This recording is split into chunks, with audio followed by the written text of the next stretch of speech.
This is so awkward sometimes because It's not awkward you're at just all. talking to. Okay, so what do we do? What's our game plan? Well, you're going to introduce us.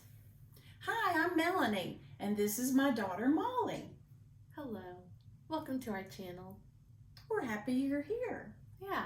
So we tried to film this the other day, just an introduction as to who we are. And it just... We wandered. I think we needed a snack. Probably. And we just kind of went down so many rabbit trails that we ended up with the little video you've probably already seen by now. That's just bloopers from that, basically. It's just a little 2-minute. Oh, really? You put that up? I haven't done it yet, but I figured it's 2 minutes. Maybe someone would get a laugh. Okay. So we're going to try this again, but maybe a little bit more structured. Okay, let's be structured. Let's be a little bit more structured. I've never been very structured. I know. I am the planner of the family. And I am the flexible. I will say, there is a time when I asked her a question. I said, "What are you doing this afternoon?" And it was in the morning time. And she said, "This afternoon? I don't know what I've got planned this afternoon. It's so far away." It is. That's how bad it is. Yeah. Yeah, we're opposites. We are. In a lot of ways. But some of my flexibility, I like to call it flexibility instead of unpreparedness and lack of planning, does allow me to go with the flow. And in my life, there's been a lot of flowing up and down, and so I just kind of go with it. And that's been very nice for someone like me who tends to be more planned and structured, that I'm like, oh, Mom, she's available. I mean, I know she has estate sales and stuff these days, but for the most part, she's up for anything. Sure. Yeah. Every day has little surprises in it, and I like it that way. I don't like working off a calendar. I really don't. I have to with a business, but I don't really enjoy that part of life. But when you were a kid, you planned out everything. Yes, and you were really good at it. It drove me crazy when you were young because it's hard when you have a child who wakes up in the morning and they have a plan for your day.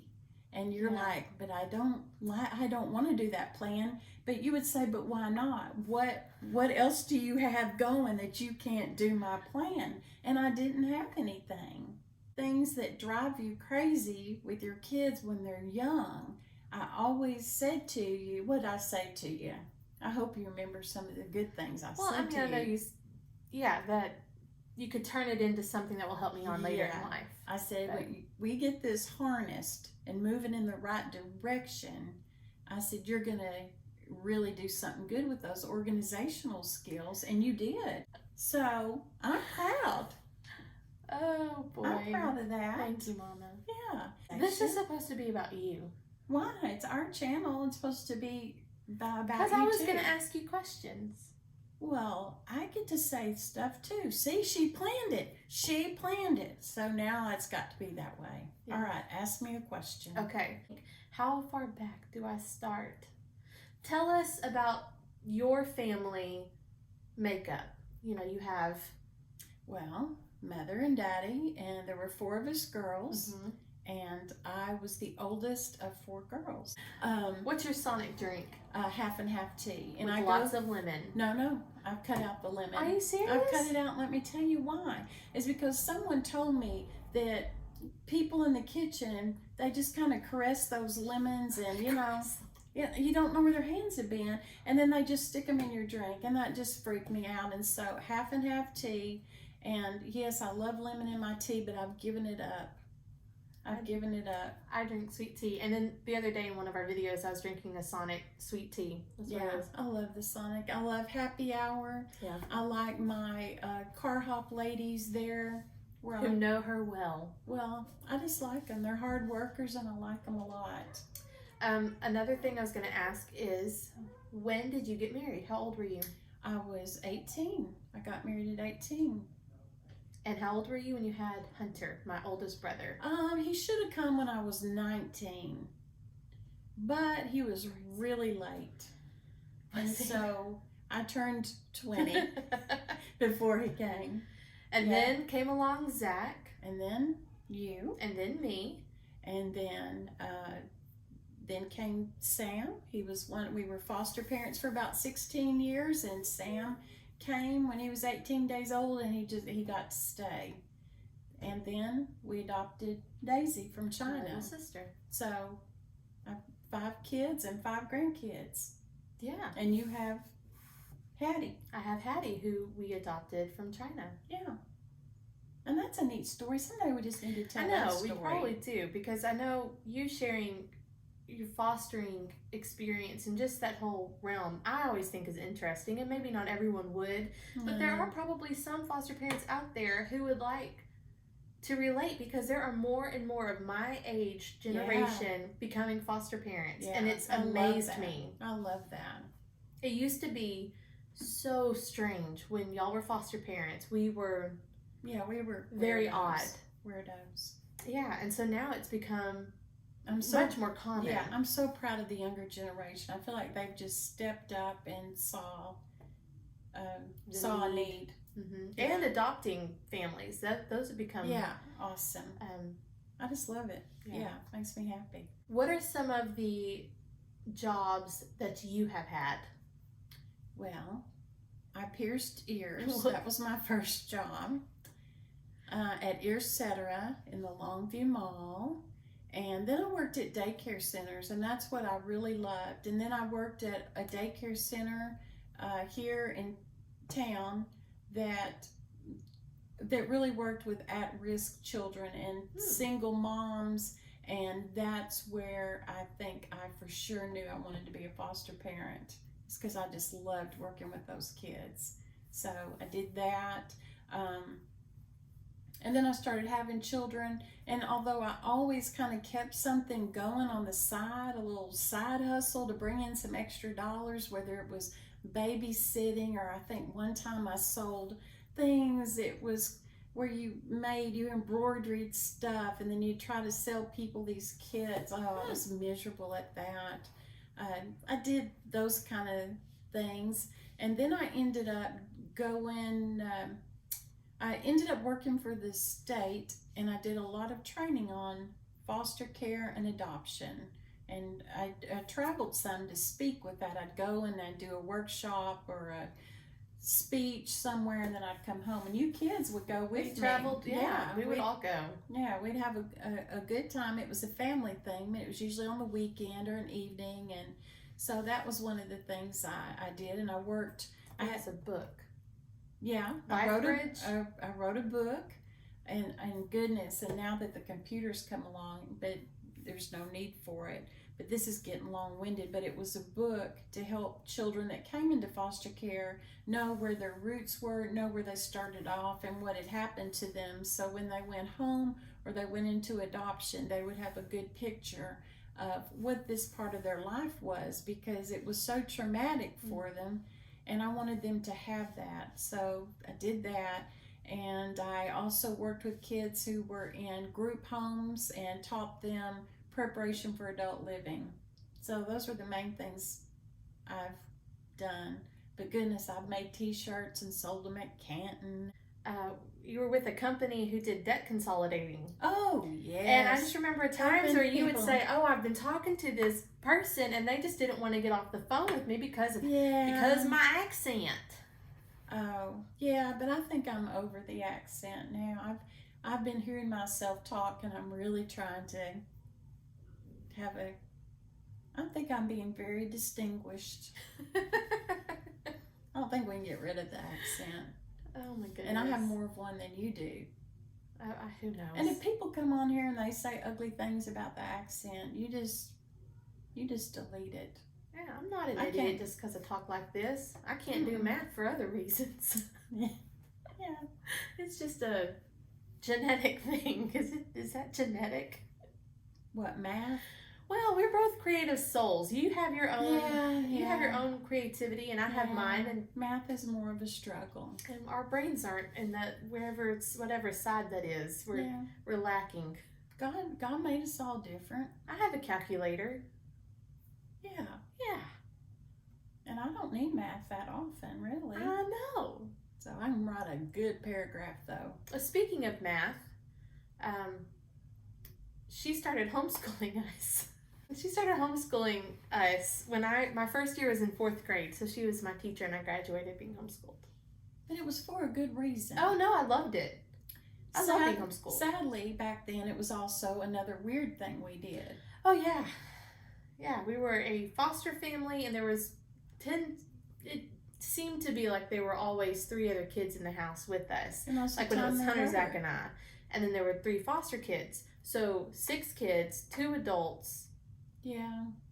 That's a big family who happened to also homeschool their biological Back children. when it was not cool, and now with the pandemic. Oh my goodness, I know. It's like, man, where was the pandemic when we were homeschooling? Because it was strange. It's because when you have foster children, their needs always seem to be the greatest or the most urgent, I would say.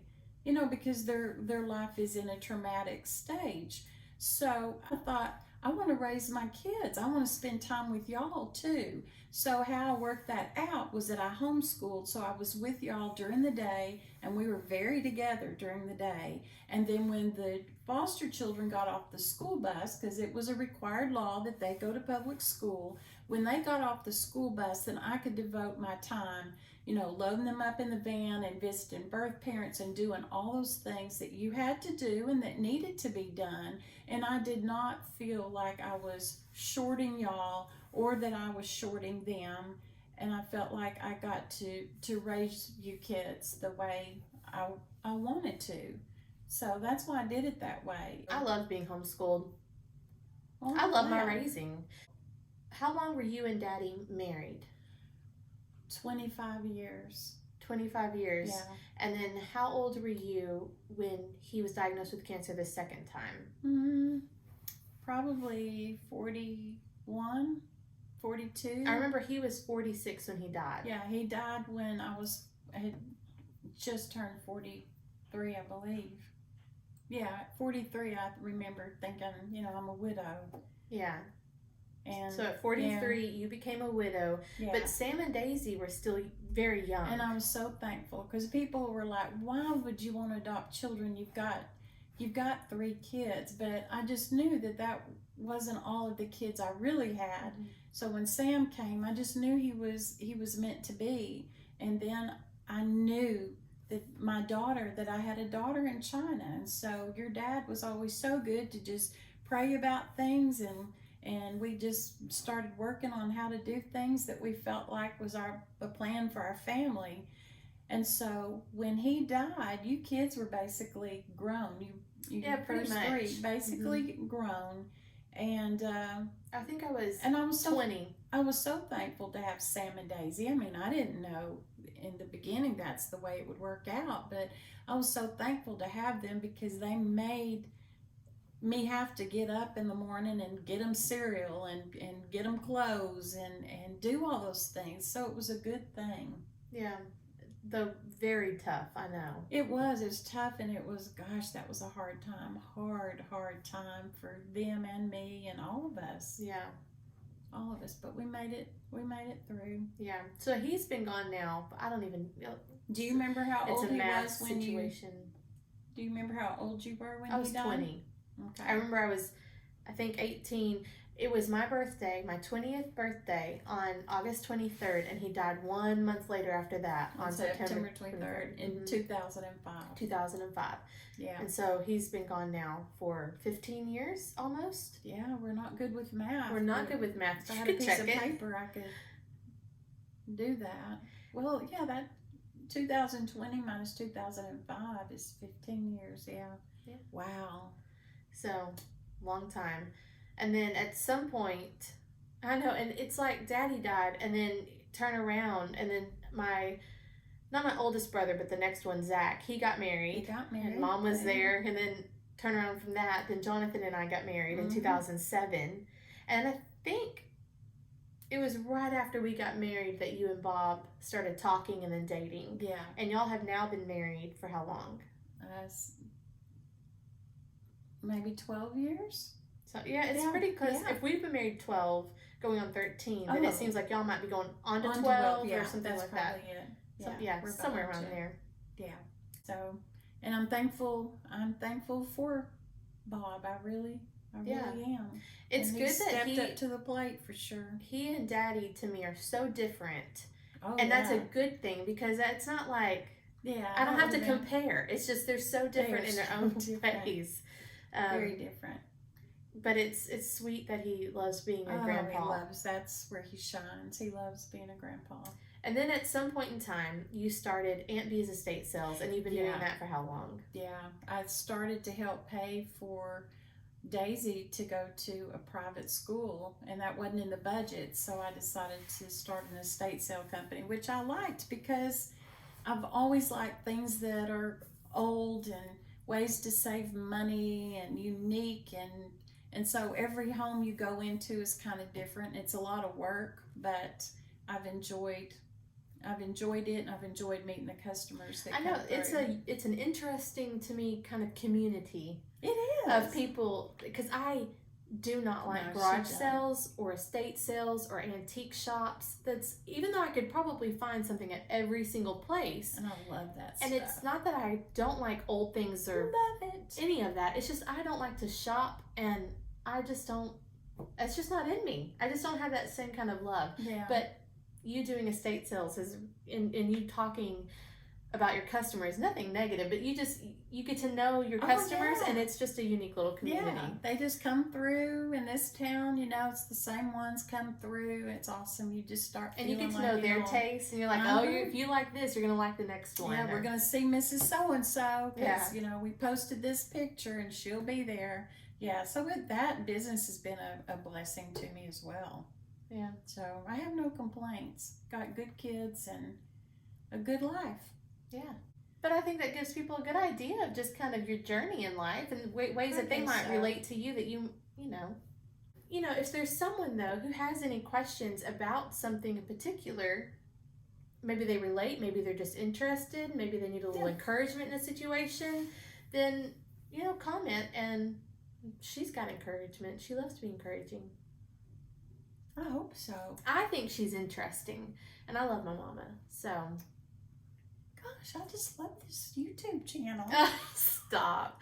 I do remember, though, after Daddy died, Daddy was he's full of personality. He's funny, witty, charming. Yeah. The people who came to his funeral from work that you would hear about, but as a kid, getting to see these people these people that he's just joked around with, and anyway, I've never heard a bad word about him from anyone. No, such a cut up. Yes. And he loved people, and he did for people. He was funny. So funny. But Mom was always fine just being in the background. Yeah. She's fine just observing and watching. But when he died, you were front and center. Well, he was gone. He was gone. Just me. And so to me, I was 20, but I saw her personality come through in a new way. I've never seen it. Well, that's true. You just... Yeah. And it was like, oh, she's funny. She cracks me up. And I was always glad to have my friends introduced to you because I thought, I like her. I know other people would. Well, that's a nice thing to say. Well, it's true. We need to stop this. But you're just funny. Should we say bye? Sure.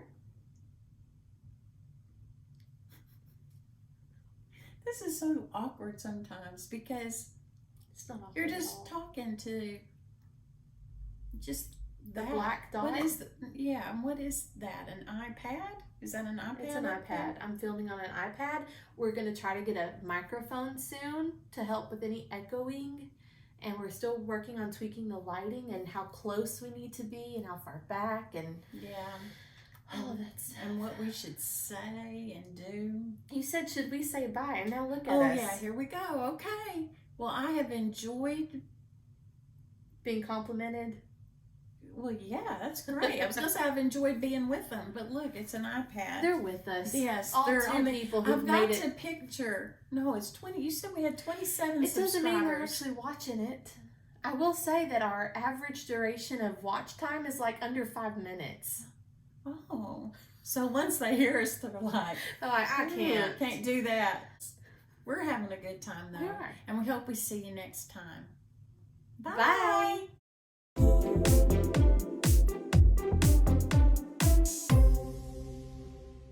If a sponsor, this would they do. I would love with sponsor. I don't want that in there. Why not? Molly, seriously.